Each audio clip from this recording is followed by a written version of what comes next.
Olá, ouvintes! Começando mais um episódio do Tá de Clinicagem, o seu podcast semanal de atualização e revisão em clínica médica. O meu nome é Frederico Amorim. Eu sou o Iago Jorge.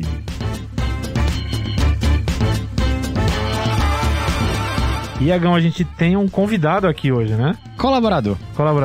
E aí, Enio, se apresenta aí. Prazer, gente. Meu nome é Enio Macedo. Eu sou formado em Medicina na Universidade Federal do Ceará. E sou R2 atualmente de Clínica Médica no Hospital das Clínicas da USP. E tenho o prazer de colaborar aqui no episódio de hoje. Enio que veio dessa nova leva de colaboradores, né, Iago? E tem muita gente vindo por aí, viu? Top.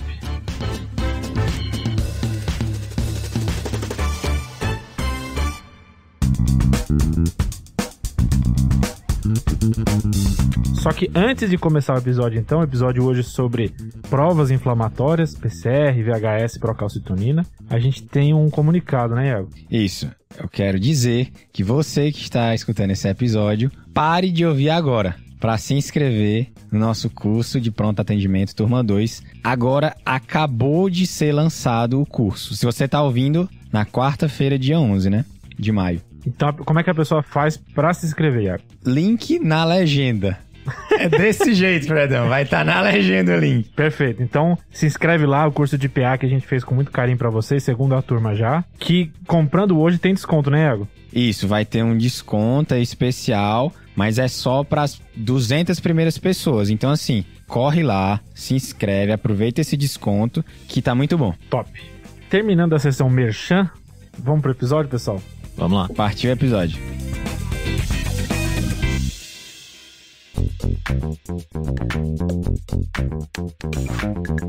Então, beleza. Hoje a gente vai falar sobre provas inflamatórias. Acho que foi um episódio já bastante pedido até pelos ouvintes. Pra gente tentar entender ali na prática como usar o PCR, o VHS e a novidade aí, novidade meio antiga, mas novidade, que é a procalcitonina. A gente fez um episódio hoje estilo TDC Lab. Eita, fazia tempo que não tinha um desse, hein, Fredão? Faz mesmo, hein? A gente tá voltando com o TDC Lab aí, né? Daqui a pouco eu tô sentindo cheirinho de urina. Não de urina. Tá vindo aí, né, Fred? Tá vindo aí, né? Iago, fiquei até sem reação aqui, não sei o que falar. Mas realmente tá programado um de urina 1, a gente vai tentar bolar um episódio top desse. Quem sabe aí vem esse ano um TDC Lab de urina 1. Fechou. Então, só para pegar a estrutura do episódio, o que a gente vai tentar fazer? Acho que a principal dúvida nossa usando essas provas inflamatórias é: eu consigo diagnosticar uma infecção com essas provas inflamatórias? Acho que essa é a primeira pergunta. E a segunda pergunta é: consigo usar para guiar o meu tratamento? Ou seja, se eu dosar e tiver de um certo valor, eu consigo tirar um antibiótico numa infecção bacteriana? Acho que essa é a segunda pergunta. E a terceira é outros usos para essas provas inflamatórias. Como que a gente vai estruturar isso? A gente vai pegar grandes síndromes, infecções respiratórias, sepse, que acho que são as duas principais, onde a gente tem mais estudos aqui. Depois a gente vai comentar um pouquinho sobre pós-operatório e outras infecções. E por último, causas não infecciosas, que essas provas inflamatórias talvez ajudem a gente ou não. Fechou? Fechou, Fredão. Fechou. Então a gente começa aqui com infecções respiratórias. Beleza. Mas antes de começar a falar sobre o uso em si, acho que vale a pena a gente tentar só dar uma palhinha de o que a gente está falando exatamente, né? Então, a gente está falando de 3 exames aqui, né? VHS,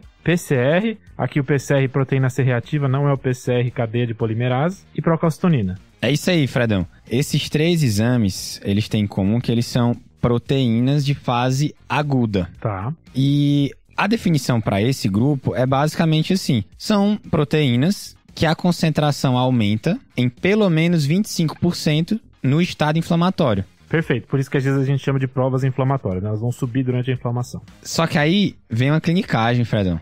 Já de cara, antes do episódio, do começo do episódio já vem, beleza. E eu curti essa clinicagem, tá? Que existe o reagente de fase aguda, né? O proteína de fase aguda, negativo. Top. Que nos estados inflamatórios, eles caem, diminuem em pelo menos 25%. Manda. Conhece algum, Fredão? Cara, eu só lembro da albumina. Esse aí é o protótipo desse grupo mesmo, Fredão. Então, às vezes a gente via uma albumina mais baixa, mas isso aí deve ser... Esse cara é muito doente, né? Então a albumina cai um pouquinho. Então tá justificado, é por isso. Então existe uma explicação. Outro também reagente de fase aguda negativo é a transferrina, por exemplo. Ô Iago, mas tem algum outro que aumenta, além desses 3 que a gente vai comentar hoje no episódio? Então, Enio, além do VHS, PCR e da Procal, existem outras proteínas de fase aguda positivas, né? Que elas aumentam em pelo menos 25% em estados inflamatórios. E a gente pode citar o fibrinogênio, por exemplo, que inclusive está muito associado com o VHS, e também a ferritina, que a gente usa também a ferritina para esses estados inflamatórios, né? A gente até tem um episódio de ferritina, né, Iagão? Que é o episódio TDC em bolos, ferritina aumentada. Só que como a gente não numera os TDC em bolos, é difícil de achar. Então tá entre o 113 e o 114. Fechou, Fredão. Valeu. Aproveitando que você falou de proteínas de fase aguda, acho que PCR e VHS já são conhecidos da galera, né? O pessoal já tem costume de pedir, já são exames que estão por aí há bastante tempo, bem disponíveis. Agora, a Procal é meio novidade para muita gente, né, Enio? O que tu diz aí? Só um basicão de o que é a Procal. Então, Fredão, não sei se você lembra lá da aula de fisiologia, que tinha a calcitonina, aquele hormônio lá produzido na tireoide. Lembro vagamente o negócio de salmão. Tem uma clinicagem dessa. Daí a calcitonina, na realidade, ela tem um pró-hormônio que se chama procalcitonina, que não tem um efeito hormonal ativo, tá? E geralmente é produzido em pequenas quantidades em estados fisiológicos. O que acontece é que quando o cara ele tem uma inflamação, muitos outros tecidos eles passam a produzir procalcitonina, principalmente aqueles tecidos neuroendócrinos. Então, existe um aumento expressivo, principalmente em certos tipos de inflamação, notadamente a inflamação causada por infecções bacterianas. Então, esse é o grande lance da procalcitonina. Talvez ela aumente realmente mais em uma infecção bacteriana. Interessante você estar falando isso, porque acho que a tentativa que a gente faz de usar essas provas inflamatórias, acho que a primeira tentativa, e é o que a gente vai começar comentando aqui, é de tentar identificar se o paciente está infectado ou não. Exato. Essa é a primeira dúvida. Porque a inflamação pode ser por vários outros motivos. Às vezes eu tenho dúvida se ele está infectado ou não. E a segunda dúvida, que é meio paralela, é se ele estiver infectado, será que ele está infectado por um vírus ou uma bactéria? É isso aí. Então, pessoal, vamos começar por uma dúvida extremamente frequente no pronto-socorro. Chega um paciente com tosse e eu acredito que a origem dessa tosse pode estar no trato respiratório inferior. Perfeito. A grande dúvida é, prescreva antibiótico ou não prescreva antibiótico? Essa é a dúvida. Lembrando que muito do que a gente vai falar aqui, especialmente da parte respiratória, é pré-pandemia. Então, pré-Covid, né, Fredão? Exato, pré-Covid. E como o Covid aumenta, provas inflamatórias, tem toda uma discussão disso, pode ser que mudem no futuro. Mas o que a gente tem de dado é isso. Iago, para isso aí, nós temos até uma quantidade boa de estudos em relação à procalcitonina, tá? Inclusive, tem uma revisão sistemática de 2019 que mostra que, para esse tipo de situação, um paciente com sintomas do trato respiratório inferior indefinida, de etiologia indefinida, a procalcitonina, quando ela é aliada a dados clínicos, ela consegue reduzir a prescrição de antibióticos, tá? Você pode até me perguntar se essa redução de prescrição de antibióticos ela tem implicações negativas para o paciente, e isso não foi corroborado nessas revisões sistemáticas, tá? Então, eles têm o mesmo tempo de internamento, caso venham a ser internados, e eles também não morrem mais. Então, tá me dizendo que eles usaram menos antibiótico, mas usar menos antibiótico não quis dizer que ele morreu mais ou ficou mais hospitalizado ou nenhum outro desfecho negativo. Exato, aparentemente é seguro. Beleza, Enio, só que eu preciso aqui de valores, eu não estou acostumado com Procal. Então, qual que é o valor que vai me ajudar a guiar antibiótico aqui? Não tem problema, Fredão. Então, o FDA, ele faz inclusive uma recomendação baseada em 4 estratos diferentes, tá? E ele divide esses estratos na probabilidade da etiologia daquele quadro do paciente ser bacteriano. Legal. Então, assim, quando você tem uma procalcitonina menor que 0,1, é muito improvável que seja bacteriano. Entre 0,1 e 0,25 é improvável. Entre 0,25 e 0,5 é provável. E acima de 0,5 é muito provável. Legal. Tá. E aí, quando é que eu devo prescrever antibiótico, então, ainda assim? Resumindo. Olha, principalmente naquele paciente que tem o sintoma do trato respiratório inferior, que você está na dúvida se começa ou não, e você tem um valor acima de 0,25 ou preferencialmente acima de 0,5, é um momento para você considerar realmente iniciar antibiótico terapia. De acordo com a FDA, né? Perfeito. É interessante, Jenny, porque esse mesmo tipo de recomendação tem alguns estudos que tentam fazer para o PCR também. Então, o paciente chega com esses sintomas e eu avalio se eu vou dar antibiótico ou não, baseado no quadro clínico, mais o PCR, ao invés da Procal. Aham. Aqui os cortes são 20, e aqui lembrando que a gente está falando de miligramas por litro. O PCR a gente tem miligramas por litro e miligramas por decilitro. Quem vê miligrama por litro, a alteração é acima de 1, e quem vê miligrama por decilitro, aí a alteração é acima de 0,1. Tem alguma discussão na literatura sobre esse corte, mas esse é o mais usado. Então, se você está acostumado com um ou outro, você pode achar estranho quando se deparar com alguma unidade diferente. Aqui a gente vai usar miligramas por litro. Então, se você vê um paciente que tem um PCR menor do que 20, entra no seu, que nem o seu extrato de pouco provável. Então, esse paciente provavelmente não vai se beneficiar do antibiótico. Se você tiver um paciente agora com maior que 50 ou 100, aí os estudos divergem qual que é o corte para cima, esse paciente provavelmente vai se beneficiar do antibiótico. O paciente no meio do caminho, não sei. É aquele... Tente pegar outros fatores para ajudar na sua decisão. Beleza. Daí, Fredão, a gente tem um problema, porque apesar de que o FDA e também a própria Sociedade Brasileira de Pneumologia, na sua última diretriz de pneumonia, eles indicam a utilização de biomarcadores para auxiliar na tomada de decisão de início de antibiótico terapia no paciente com sintoma respiratório, isso não é consensual. Tá. Isso não é consensual, haja visto, por exemplo, a IDSA, ela não recomenda a utilização desses biomarcadores, na realidade ela contraindica.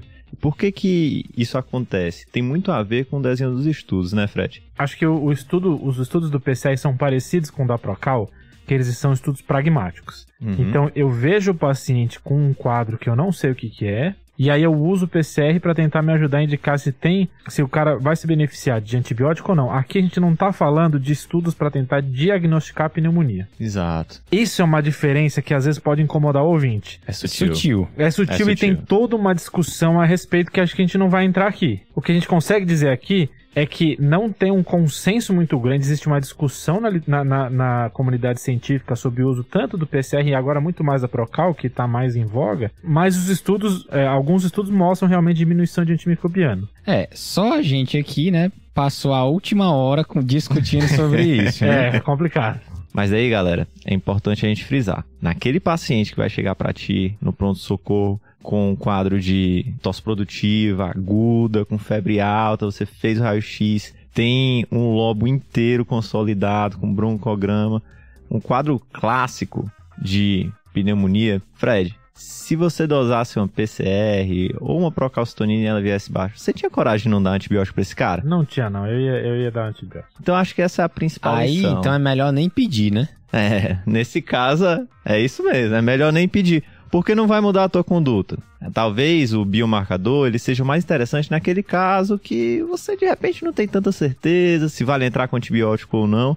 Então assim, sempre importante, gente. A gente tem que contextualizar a interpretação desses exames dentro do quadro clínico que o paciente vem trazendo pra gente. Achei legal que você falou isso, Anny, porque o desenho dos estudos é realmente para tentar diminuir essa incerteza, né? Porque se eu tenho um estudo onde tem duas populações, uma delas usou menos antibiótico que a outra e não mudou desfecho, quer dizer que eu errei em algum lugar, né? E provavelmente eu errei nesse intermediário, nesse que eu tava meio em dúvida, não sabia se dava ou não antibiótico, etc. Então acho que esse comentário é bem bom mesmo. Então, só para fechar aqui, início de antibiótico em paciente com um quadro respiratório baixo, a gente tem estudos tanto de Procal quanto de PCR, mas existe uma discussão na literatura o quanto vale a pena usar eles para iniciar antibiótico ou não, com algumas diretrizes falando a favor, outras contra, outras em cima do muro só mencionando. Infelizmente a gente tem essa dúvida no ar. Vamos pro próximo passo agora, pessoal? Vamos nessa.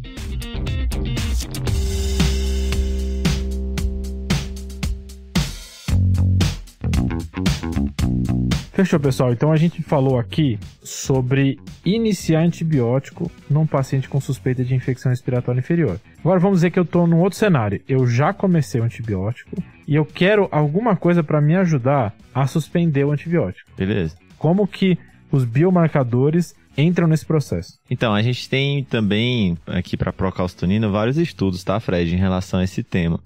Na maioria desses estudos, como é que eles fazem esse tipo de avaliação?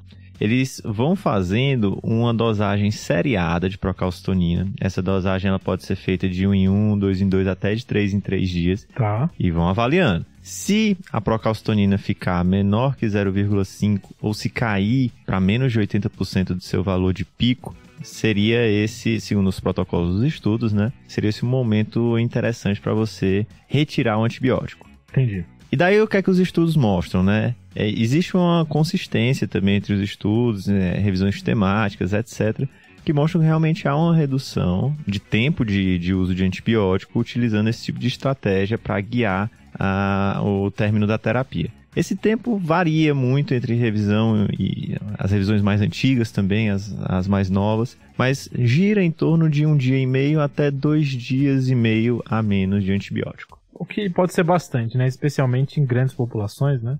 Tem menos exposição a antibiótico, né? Mas aí o ouvinte pode ficar na dúvida, né?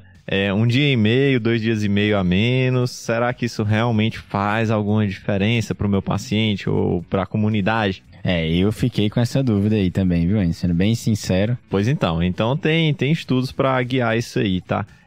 Tem até uma revisão sistemática, 2019, feita por um dos autores que mais publica em procalcitonina, que é o Schwetz, que ele mostrou que essa redução de tempo de mais ou menos uns 2,4 dias, ela estava associada a uma redução significativa de efeitos adversos relacionados a antibióticos. E aí isso aí inclui tanto infecções por clostridioides, efeitos adversos relacionados aos próprios fármacos também, tá?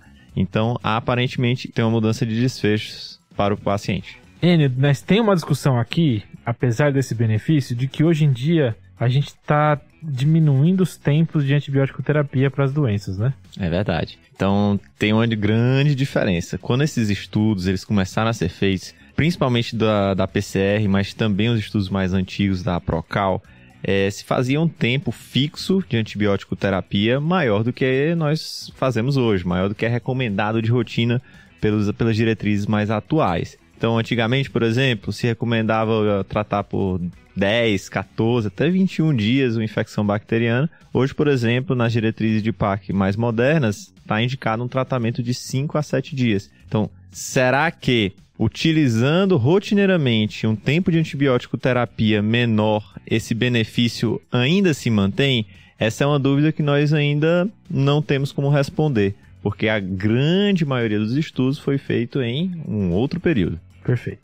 Daí, Fred, tem também um estudo que deu muito o que falar em 2018 e dá o que falar, na realidade, até hoje, que se chama PROACT, né? Famoso! Exato, foi um estudo que foi lançado aí no New England e que ele mostrou que nesses pacientes com infecções do trato respiratório inferior, a utilização de procalcitonina para retirada de antibiótico terapia não teve nenhuma mudança de desfecho, inclusive no tempo de antibiótico. Mas aí qual é o grande porém, assim, a grande crítica que é feita aí pelos especialistas em relação a esse estudo? É que a maioria dos centros em que os controles foram estudados eram centros terciários, acadêmicos, em que de rotina as pessoas utilizavam o antibiótico por pouco tempo. Tá. Então isso talvez tenha diminuído a capacidade do estudo em encontrar uma diferença que antes era vista com maior evidência em um cenário em que se utilizava antibiótico de forma um pouco mais liberal, digamos assim. Entendi.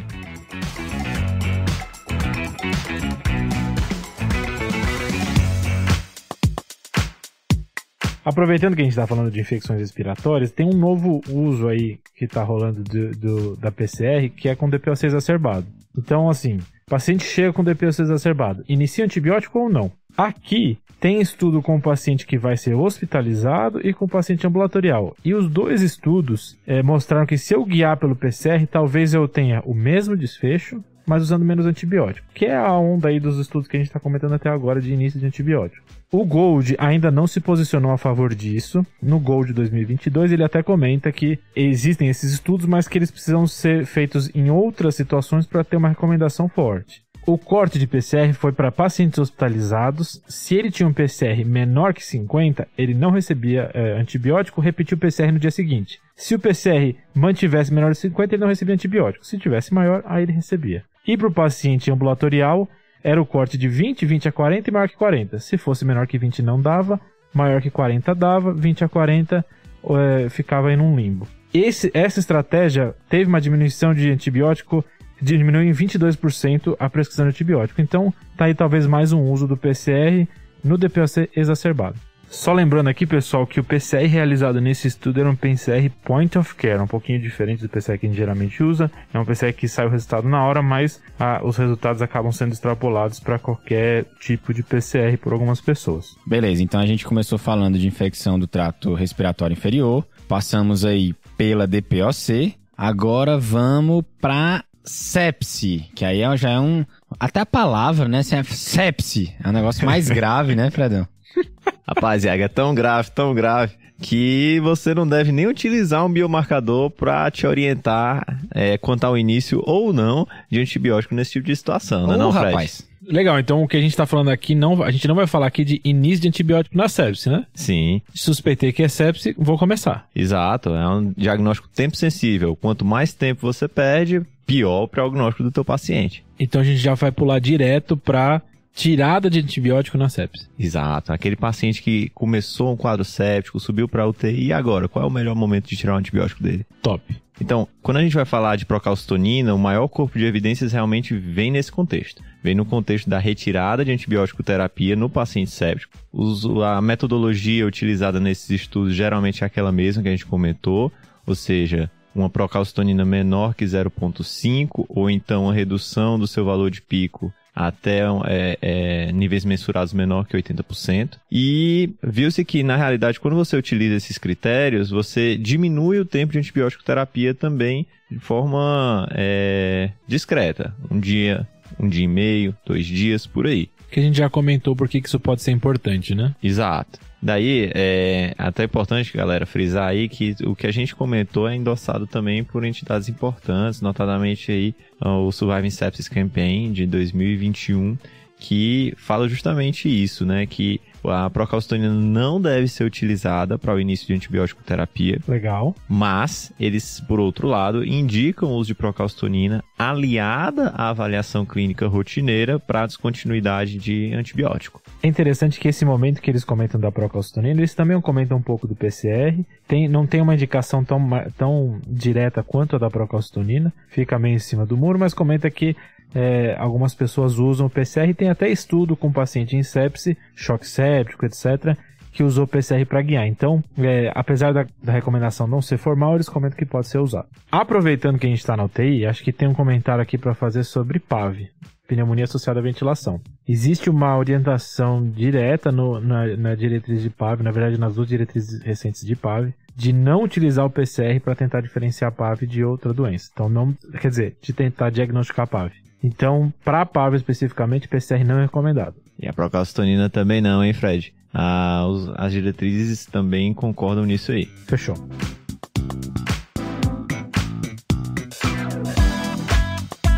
Outras doenças agora. Vamos falar de outras doenças, porque o que a gente falou agora talvez seja o que tenha mais evidência. E se isso já foi contraditório, imagine agora, né? Agora é confusão. Agora, Fredão, então a gente vai andar pelo pântano das incertezas. Meu Deus. Achei um pouco poético, sabe? Não sei se você sentiu uma poesia. Foi bonito. Acho que isso aí, o João gosta de falar. A gente tá no terreno muito incerto. Eu coloquei o pântano das incertezas. Gostei muito. Isso me lembrou, não sei se vocês tinham aqueles livros na infância, A Droga da Obediência, Droga do Amor. Não é da Agatha Christie. Achei que fosse. Mas tinha um que era Pedro Bandeira. E tinha um que era Pântano de Sangue. Aí eu lembrei disso. Tem nada a ver, mas tá aí. A Droga da Obediência é boa esse negócio. Eu lembro, eu li rápido esse livro. É bom, esse é bom. Pisando então aqui no lamaçal, Iago, vamos lá para as infecções. Tem até uma revisão legalzinha do OFID, não sei se vocês conhecem esse jornal. Open Forum of Infectious Disease. Já ouvi falar, só não tinha esse apelido carinhoso aí. OFID, que é bem legal, vale a pena quem gosta de infecto, que é ninguém, mas tudo bem. Que tenta revisar o uso de PCR para várias doenças. Então, infecção de pele e partes moles, não temos muitas evidências para falar sobre diferenciação. Talvez nas infecções necrotizantes ou necrosantes, a gente tem um aumento maior do PCR, até entra ali no L-RNEC, né? Que é um score que é usado para tentar diferenciar celulite grave de faceite necrotizante. Boa. Meningite, poucos estudos, pensando em tentar diferenciar meningite bacteriana e viral. Hoje em dia a gente tem outras formas talvez de fazer essa diferenciação. Ô Lico, Boa. Lactato no líquor, que a gente comenta no primeiro TDC Lab, que é o episódio número 20 sobre líquor.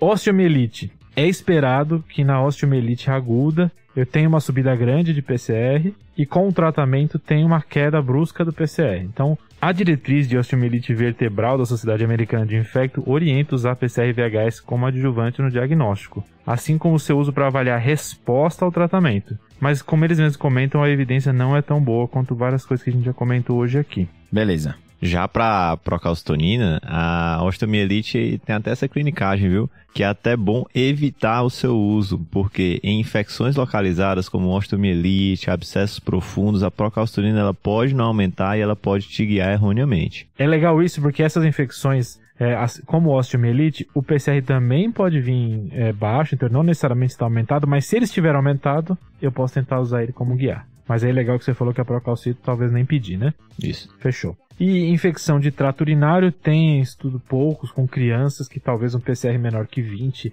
tenha menos chance de ter pielo, mas de novo, pântano de incerteza, né, Iago? Então, ele mesmo. Os sapos estão pulando. Vamos lá. Outra situação, Fredão, em que a gente pode ter um falso negativo aí para procalcitonina também é na endocardite subaguda. Então, o seu uma infecção um pouco mais arrastada, o que vem se observando é que a procalcitonina pode não se elevar nesse tipo de cenário. Top. Fredão, me fala uma coisa. No contexto de pós-operatório, em que talvez a pessoa já esteja ali meio inflamada, né, na resposta metabólica ao trauma, será que a PCR cai bem? Como é que funciona aí? Cara, eu acho legal que aqui entra um pouco da cinética do PCR, tá? Eita, vou me sentar aqui, que lá vem história. Senta que lá vem história. A gente tem o PCR como uma proteína que sobe nas primeiras 6 horas do agravo. Tem aí uma meia-vida de 19 horas e um pico em 48 horas. O que isso quer dizer para o nosso paciente? Se você for pegar os estudos com PCR e cirurgia, a maior parte dos pacientes tem uma ascensão de PCR do primeiro da cirurgia até o terceiro pós-op e dali para frente eu tenho uma queda. Isso é visto em algumas cirurgias diferentes. Eu não vi uma revisão de tudo, mas pegando cirurgia de coluna, cirurgia abdominal e cirurgia odontológica, todos seguem mais ou menos esse padrão de uma queda ali a partir do terceiro PO, mais ou menos. No pós-operatório, não complicado, né? Exato. E a dúvida que fica é assim, posso usar o PCR de alguma forma para tentar avaliar complicação ou infecção nesse paciente? E a resposta é talvez. Ah, que legal. Porque aqui é sempre talvez, porque os estudos são médios, né? Especialmente cirurgia, que os estudos são feitos para procedimentos cirúrgicos específicos. Tem os estudos para coluna, os estudos para abdômen, etc. Talvez para cada cirurgia tenha um cenário diferente, mas o que é meio consistente é esse pico no terceiro dia com queda. E aí existe uma discussão de como que a cinética do PCR talvez me ajude na infecção. Em algumas cirurgias, se o PCR estiver mais alto do que a média daquela cirurgia, eu posso considerar que teve uma complicação. E aí talvez tenha que ser de cirurgia para cirurgia para você saber esse corte, mas é algo para prestar atenção. Beleza. 2, se eu não tiver uma queda acentuada, como eu espero no terceiro dia. 3, se eu tiver uma queda com ascensão após. Então, esse padrão de PCR pós-op pode me ajudar a suspeitar de algumas infecções. Tem estudo com coluna, tem estudo com infecção associada à fratura, tem estudo com infecção intraabdominal. Então, o PCR pode me ajudar nesse momento, mas ele não é específico. Pode ser uma complicação infecciosa, às vezes uma complicação não infecciosa, um sangramento, etc. Mas só lembrar de tentar entender aí o PCR no pós-operatório, acho que a cinética dele é importante. Fechou. Fredão. Acho que foi melhor do que eu pensava. Mas aí, Fredão, sempre lembrar, né, que o PCR isoladamente ele não vai te guiar 100% da conduta. Então isso talvez seja mais um sinal de alerta para você revisar aquele paciente, checar se ele tem algum sinal, não necessariamente correlato ao sítio cirúrgico, mas algum outro sinal infeccioso que possa te direcionar, tá bom? A gente não pode culpar só a PCR por um antibiótico, tá bom? Legal que você falou isso, Anny, porque eu acho que dessa afirmação que você fez,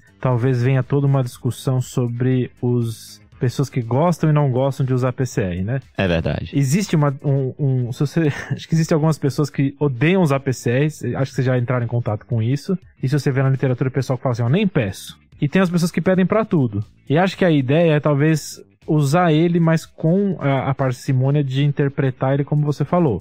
Onde eu uso ele como uma ferramenta a mais, lembrando que ele pode estar aumentado por outras coisas, pode cair por outras coisas, que não necessariamente é uma infecção, mas me deixa um alerta junto. É isso aí. E eu acho que um dos motivos, né, de algumas pessoas não serem adeptas, principalmente da PCR, é a questão de que a PCR, ela aumenta com muitas condições, né? Não só nas condições infecciosas, né, Fred?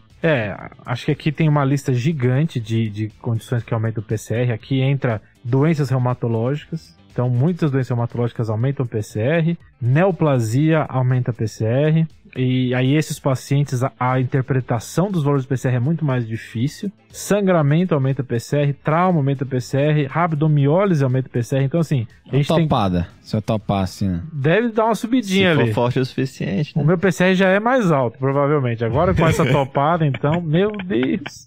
Então, resumindo, inflamou, pode aumentar a PCR, né? E aí, Fredão? Infelizmente, para a procalcitonina também tem muita coisa que aumenta e que não é infecção bacteriana. Tá. A mais clássica é a disfunção renal, mas também pode acontecer na disfunção hepática, choque cardiogênico, traumas graves, queimaduras, até como uma manifestação paraneoplásica. Lembra que lá no começo do episódio a gente falou que esse pró-hormônio é produzido lá na tireoide, pelas células C da tireoide. E daí, se você tiver uma neoplasia dessas células C, que é chamado carcinoma medular de tireoide, você também pode ter um nível falsamente elevado. Isso também pode acontecer em outras neoplasias neuroendócrinas, porque elas têm a mesma origem embriológica ali da crista neural, né? Esse é uma clinicagem top, né? Aumento de procalcito por neoplasia, acho top. Aí, Iago, eu queria puxar uma coisa aqui. A gente falou de procalcito, PCR, várias infecções, e o VHS até agora não apareceu. E aí, meu patrão? Vamos lá, né, Fredão? Então, falando um pouco mais sobre a VHS... Eu percebi que você usou a VHS, tá? É uma menina, né? A velocidade de hemossedimentação, bem como a prima dela, PCR... Proteína C reativa, beleza. Que também é uma menina, muito bem, Fredão. Cara, a VHS foi primeira vez observada em 1897. Meu Deus. Que o cara basicamente viu que ela tinha uma relação com fibrinogênio. Beleza. Mas, cara, isso podia até ser o desafio. Mas qual foi o primeiro uso prático da VHS? Não tenho nem ideia. Sífilis. Foi um possível indicador de gravidez, Fredão. Mentira! Em 1918. Engraçado você falar isso do primeiro uso prático na gestação aí do VHS, porque a gente tava falando até agora há pouco do pântano, né? Certo. Pra onde ele vai, né? A partir desse comentário, o que vem agora, né? Tô curioso, tô curioso. E eu tô com medo aqui. Eu li isso recentemente, isso tem zero evidência, tá? Se for errado, alguém manda pra gente no grupo, no Instagram, sei lá. De que o teste de gravidez antes do teste dos testes atuais era você pegar a urina da mulher, injetar num sapo, se esse sapo ovulasse, essa mulher tá grávida. Cara, que beleza. Eu não sei se você já tinha ouvido falar disso. Não.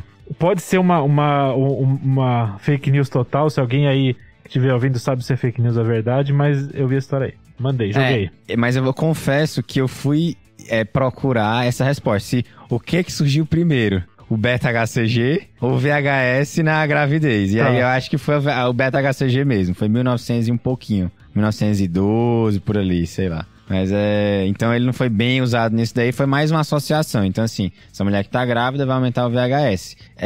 VHS. E o primeiro uso, assim, mais, vamos dizer assim, inflamatório, infeccioso, foi com a digníssima tuberculose, Fedão, em 1921, que viu que ele poderia ser um indicador de prognóstico em pacientes com tuberculose pulmonar, ali em 1921. Mais de 100 anos, viu? Mas agora, sem mais delongas... Bora! Vamos lá. O que é a VHS? Tá? A velocidade de hemossedimentação. Ou seja, a velocidade que as células vermelhas vão se depositar num tubo vertical ao longo de 1 hora. Tá. E ele é uma medida indireta da resposta de fase aguda e principalmente ele é uma resposta indireta do fibrinogênio. Legal. Então, Fredão, eu já vou começar aqui falando logo a verdade. Tá. Quando você tem disponível a PCR e a VHS, a maioria das referências que se posicionam quanto a isso recomendam que você prefira a PCR. E não é que você vai pedir os dois e vai decidir qual você vai escolher, não. Algumas referências até sugerem assim, se você tem os dois, peça só a PCR. Legal. Porque você pedir os dois, muitas vezes vai lhe confundir, vai acabar fazendo você tomar condutas que não vão ser as melhores. Vai acabar, algumas vezes, sendo mais invasivo do que tinha necessidade, tá? Então, assim, em geral, só a PCR já vai resolver seu problema. Eu acho que isso entra no que o Enio comentou no começo, e que a gente comentou já no meio, de que a Pro-Cal é mais rápida de início numa inflamação, o PCR também é rápido, talvez um pouquinho menos, mas também é rápido, enquanto que o VHS demora mais para subir na inflamação e, ao mesmo tempo, a Pro-Cal cai mais rápido, o PCR cai um pouquinho mais lento, mas também cai rápido, e aí o VHS demora mais para cair. Então, se a gente tem quase uma ordem aí de rapidez, né? Tanto de início quanto de fim, e talvez por isso o VHS fica aí meio de escanteio comparado com esses dois. É exatamente isso, Fredão. Então, indo nesse sentido que você acabou de comentar, a VHS ela pode estar aumentada em algumas situações que não indicam inflamação, e também pode estar baixa, né, ou diminuída, mesmo em situações inflamatórias. Perfeito. Então tu tá falando que tem várias situações de falso positivo e de falso negativo, é isso? É isso aí, Fredão. Tipo o quê? Então vamos lá, já começa assim, sexo feminino pode aumentar a VHS. Tá. O cara começou na lata, assim, ó. E também o aumento da idade é outro exemplo, que aumenta a VHS mesmo em situações em que a pessoa não tá inflamada. Tá? E aí assim, como VHS é a velocidade que as hemácias se depositam no tubo em 1 hora. Tá. Então, quanto mais rápido se depositar, maior vai ser a VHS. Perfeito. E aí, se você, por exemplo, tem menos hemácias, a ideia é que isso vai acontecer de uma mais rápida. Entendi. Então, na anemia, por exemplo, o VHS pode estar aumentado mesmo sem a pessoa estar inflamada. Legal. Tá? Então, só citando um exemplo. Outra situação, por exemplo, é na doença renal crônica, né? Isso também aumenta a VHS. E aí também tem alguns fatores técnicos. Por exemplo, a inclinação do tubo. Meu Deus. Nossa. A temperatura da sala em que ele vai ser analisado, né? Então, por exemplo, você está em Fortaleza e o ar-condicionado quebrou, isso pode alterar o valor da VHS. Todo mundo inflama-se. É complexo. É meio complicado. E aí tem algumas situações em que a VHS está falsamente baixa. Ou seja, a velocidade que as hemácias vão se depositar no tubo vai estar mais baixa, vai ser mais lento. Tá. E aí acontece, por exemplo, se você tem uma leucocitose extrema, né? Acho que dá para compreender. Se tem muito leucócito, a hemácia vai descer mais devagar. Aí tem outras situações, por exemplo, ICC, paciente caquético, ou se ele tem, por exemplo, hipofibrinogênemia, né? Porque lembrando que a VHS tem muito a ver com fibrinogênio, né? Então são situações mais esdrúxulas, né? Outra situação, essas hemácias são muito pequenas. Então se elas são pequenas, elas vão cair mais devagar.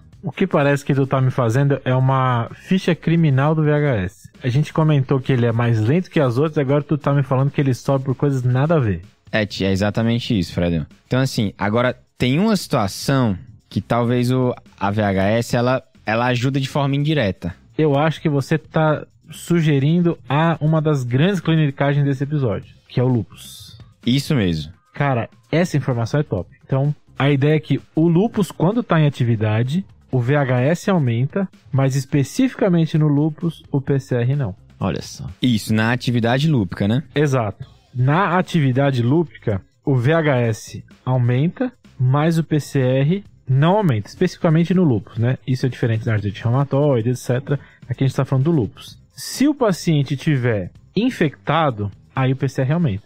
Então o PCR e o VHS, o Iago acabou de comentar de não pedir juntos, talvez uma situação específica onde vale a pena pedir junto é no lúpus. Então, PCR aumentado em um paciente com lúpus, eu tenho que pensar em infecção. É isso aí, Fredão. Agora, lembrando que tem um tipo de atividade lúpica, que é a serosite, que pode aumentar tanto o PCR quanto o VHS. Porque, assim, não podia ser tão fácil, né? Exato. Lúpus nunca pode ser tão fácil, né?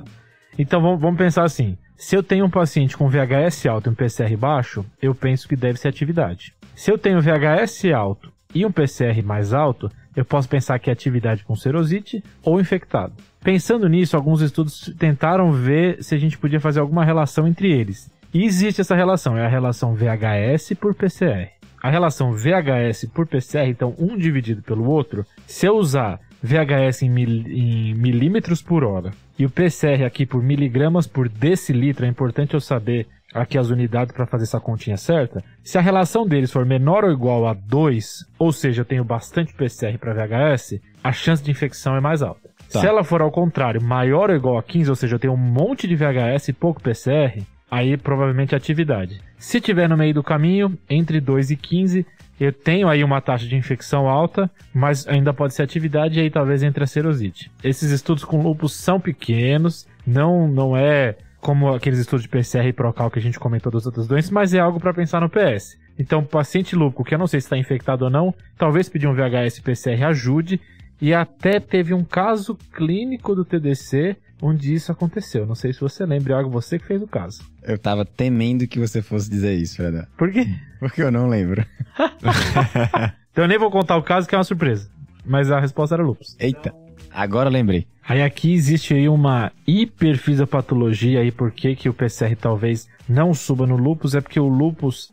A loucura é a seguinte, no lúpus existe um aumento de interferon tipo 1 que inibe a produção de PCR no hepatócito. Então assim, o lúpico geralmente talvez tenha um PCR mais baixo. Top essa informação, top demais. Top, muito bom, Fred.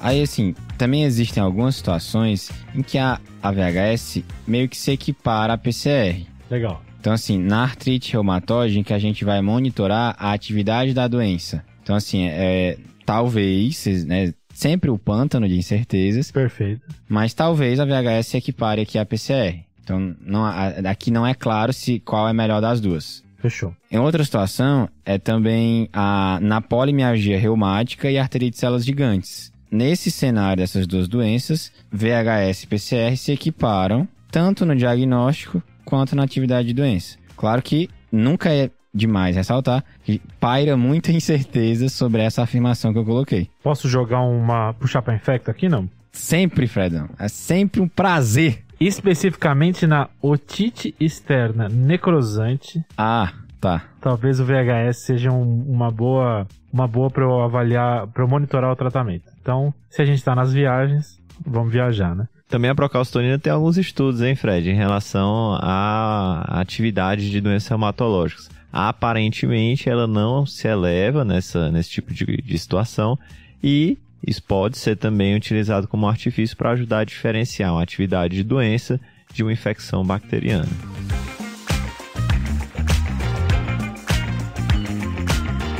Acho que a gente podia só passar aqui mais ou menos o que a gente conseguiu pegar estudando essas provas inflamatórias. Vamos lá. Então, Enio, da procalcito. Olha, da procalcito, o que eu acho que é a informação que todo ouvinte deve levar para casa aí desse episódio é que é o seguinte: ela pode ser utilizada como um dado a mais, um artifício a mais na tomada de decisão. Nunca deve ser utilizada isoladamente e sempre a clínica tem que ser muito ponderada para tomada de decisão. E em que cenários ela pode ser mais útil? Para começar um antibiótico no paciente que tem uma infecção de trato respiratório inferior suspeita, ou para retirar antibiótico no paciente séptico ou com infecção do trato respiratório inferior. Top.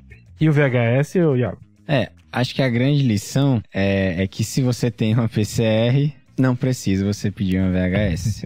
Agora, se você não tem, fique bastante atento nos fatores que podem falsamente elevar a VHS ou falsamente deixar ela baixa. Para o PCR, acho que as considerações que o Enio fez da procalcito valem para o PCR. Ele é um adjuvante na avaliação clínica do paciente. O uso dele para diferenciação de infecção e não infecção, em alguns cenários a gente tem evidência, alguns a gente tem menos. A gente acaba, às vezes, extrapolando um pouco na prática o uso dele, o que talvez não tenha tanta evidência na literatura. O que eu queria pontuar especificamente é a curva de PCR e a cinética do PCR durante o pós-operatório. Acho que isso é um conceito importante de pegar para tentar identificar o uso dele nesse cenário. O possível uso, especialmente em infecção do trato respiratório inferior. E aqui aquela clinicagem de usar ele para tentar avaliar a infecção em paciente lúpico. E só que o ouvinte que chegou até aqui talvez sinta falta, a gente falou de provas inflamatórias, VHS, PCR e procalcito, mas não falou de leuco, né? Que geralmente é uma coisa que a gente tenta avaliar numa suspeita de infecção, inflamação, etc. A gente planeja fazer algum episódio comentando sobre leucocitose, desvio à esquerda, para o futuro do TDC. Quem sabe é um TDC leve de série branca. Acho que é isso, né, pessoal? Acho que foi, né? Deu, falamos. Vamos pro desafio agora? Bora.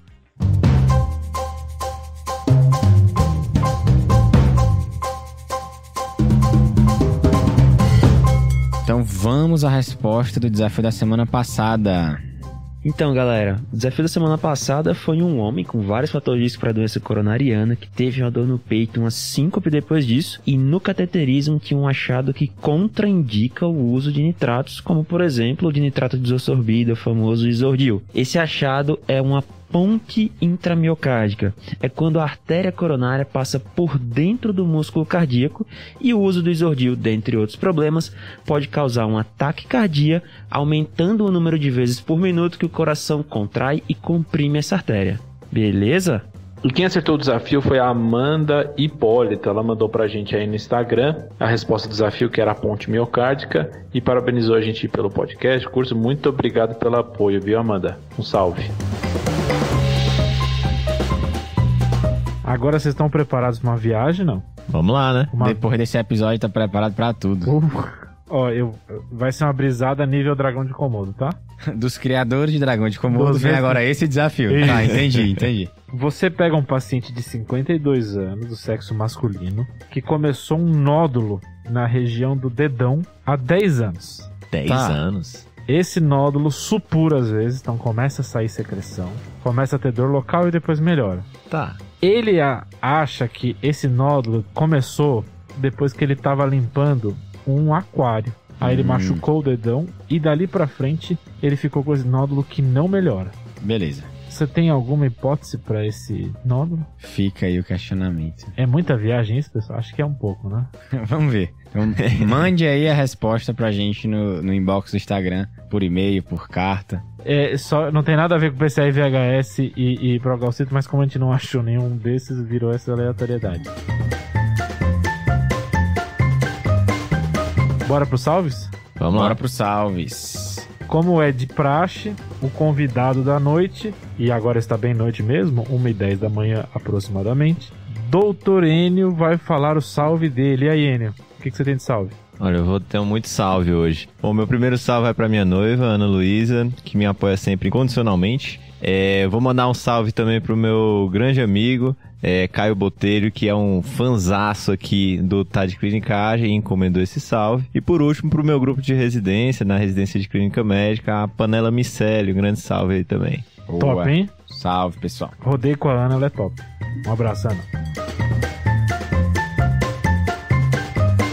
O meu salve vai para Bárbara Nogueira. Ela é uma biomédica e bióloga molecular no Laboratório de Patologia Clínica da Unicamp. E ela trabalha especificamente com líquidos biológicos. Então ela adorou ouvir os podcasts de líquor, líquido pleural e líquido acídico. Ela sugeriu aqui pra gente alguns TDC Labs, que ela puxou mais a sardinha pra ela, como ela falou. Um TDC Lab de gaso, que tá faltando mesmo, é top. Um de eletroforese de proteínas na urina. Meu Deus! Esse é difícil, hein? Talvez um de exames de paraproteinemias, né? Seria massa. Gostei. E o de urina 1 que a gente comentou hoje, né? Então, top, brigadão, Bárbara. Espero que você goste desse TDC Lab e gostei das sugestões. Um abraço. E o meu salve vai para Rosane Alice Moraes, uma cearense que é residente de pediatria aqui no IANSP, né? No momento Faustão, a gente saiu para almoçar e vários cearenses aqui em São Paulo, eu conheci a Rosane lá, e aí gostaria de mandar esse salve para ela e toda a galera da pediatria do IANSP. Top, hein?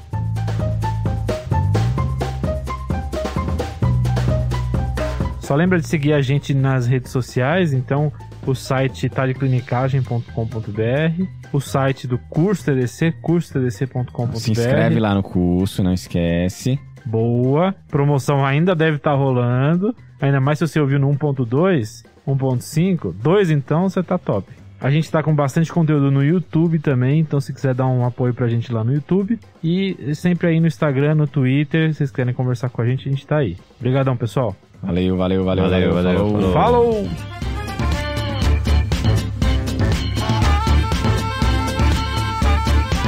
Esse podcast tem como objetivo educação médica. Não utilize como recomendação. Para isso, procure o seu médico.